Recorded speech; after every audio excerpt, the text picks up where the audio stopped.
Assalamualaikum warahmatullahi wabarakatuh. Selamat pagi, selamat siang, dan selamat sore untuk teman-teman sekalian, dan juga untuk Pak Juswardi selaku dosen pengampu dari mata kuliah Fisiologi Tumbuhan tahun ajar 2021-2022. Serta tak lupa saya ucapkan selamat datang untuk para pengunjung YouTube channel dari Fisiologi Tumbuhan 2021. Hari ini saya akan membahas mengenai penggunaan enzim papain yang terkandung dalam pepaya dalam bidang kosmetik. Namun sebelumnya, tak kenal maka tak sayang, saya ingin memperkenalkan diri terlebih dahulu. Perkenalkan, nama saya Mutiani Jelarauda Tunisha. Saya merupakan mahasiswa dari jurusan Biologi Fakultas Matematika dan Ilmu Pengetahuan Alam Universitas Sriwijaya dengan NIM 08041381924086. Apa sih itu enzim? Enzim itu merupakan senyawa yang kompleks, yaitu koloid yang merupakan katalis organik yang diperoleh dari sel hidup tetapi tidak dapat diproduksi sendiri. Nah, enzim ini terdapat pada makhluk hidup kurang lebih 20.000 sampai 30.000 di dalam tubuh. Nah, untuk komponennya sendiri, enzim ini terdiri dari protein seluruhnya atau disebut juga dengan apoenzim yang tidak dapat diuraikan dan enzim non-protein atau kelompok protestik. Nah, sifat-sifat enzim. Yang pertama adalah enzim berfungsi sebagai katalisator. Apa sih katalisator itu? Katalisator maksudnya enzim dapat mempercepat laju reaksi tanpa harus ikut bereaksi dengan cara menurunkan energi aktivasinya. Lalu yang kedua adalah enzim ini merupakan protein. Yang ketiga, enzim bekerja secara spesifik. Apa sih maksudnya? Maksudnya adalah enzim ini hanya dapat bekerja pada substrat tertentu. Lalu yang keempat adalah enzim ini bekerja secara bolak-balik atau disebut juga reversible. Apa sih maksudnya? Maksudnya adalah enzim dapat menguraikan suatu senyawa dan menyusun senyawanya kembali. Lalu yang terakhir adalah enzim merupakan suatu koloid. Nah, selanjutnya adalah mekanisme kerja enzim. Kita mengetahui bahwa mekanisme kerja enzim itu terdapat lock and key atau disebut juga dengan kunci dan gembok. Lalu bagaimana sih mekanismenya?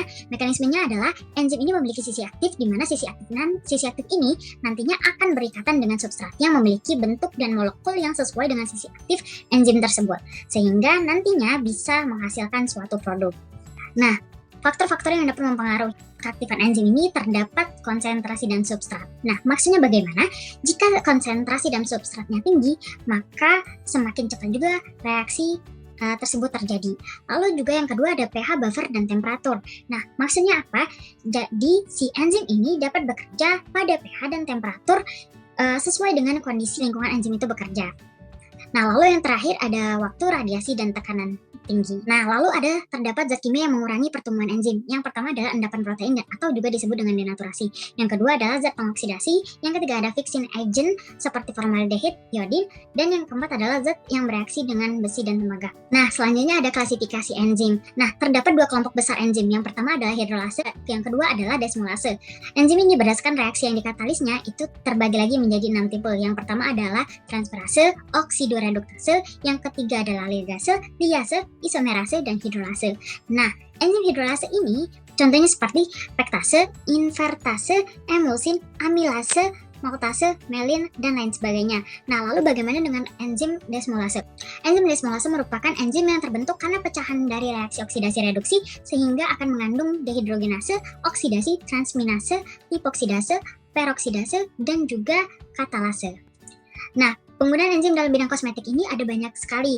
Yang pertama adalah enzim amilolitik dan proteolitik yang dapat digunakan sebagai bahan baku bedak.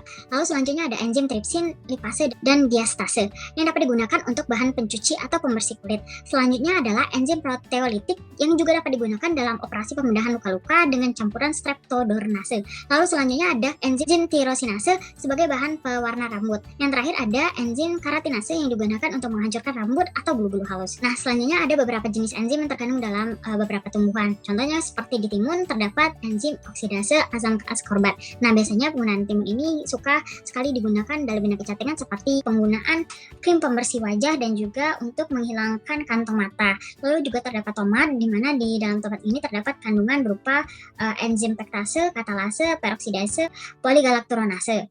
Lalu juga terdapat pada bayam, wortel, kacang, jeruk, apel, dan pisang. Nah, papain ini apa sih? Papain ini merupakan enzim protease yang terkandung dalam getah pepaya. Dalam pemakaiannya, enzim ini harus diperhatikan pH-nya terutama untuk pemakaian krim dan pembersih kulit. Nah, daya pemecahan molekul protein pada papain ini dapat ditingkatkan dengan hidrolisis protein. Nah, enzim papain ini menghidrolisis ikatan peptida optimum pada pH 6,5 sampai 7 dan juga suhunya dari 60 sampai 65 derajat Celcius dengan aktivasi spesifik 12,4 mmol per menit miligram protein. Nah, bagaimana caranya untuk memproduksi papain ini sendiri? Yang pertama adalah dengan cara pengambilan getah buah. Lalu nanti selanjutnya getah ini diolah menjadi papain yang kasar. Nanti selanjutnya terjadi pengeringan dengan sinar matahari atau dengan pengering kabinet. Nah, yang terakhir adalah penggunaannya. Penggunaan dari enzim papain ini salah satunya ada di facial wash. Nah, berita senangnya adalah enzim papain ini dapat digunakan sebagai facial wash, di mana digunakan untuk mencegah tanda-tanda penuaan dini dan juga untuk melarutkan sel-sel kulit yang mati sehingga nanti kulitnya dapat segar dan cerah. Karena di dalam enzim papain ini terkandung vitamin A yang bisa meluruhkan sel kulit mati dan juga menjaga kulit agar tetap lembut dan juga lentur.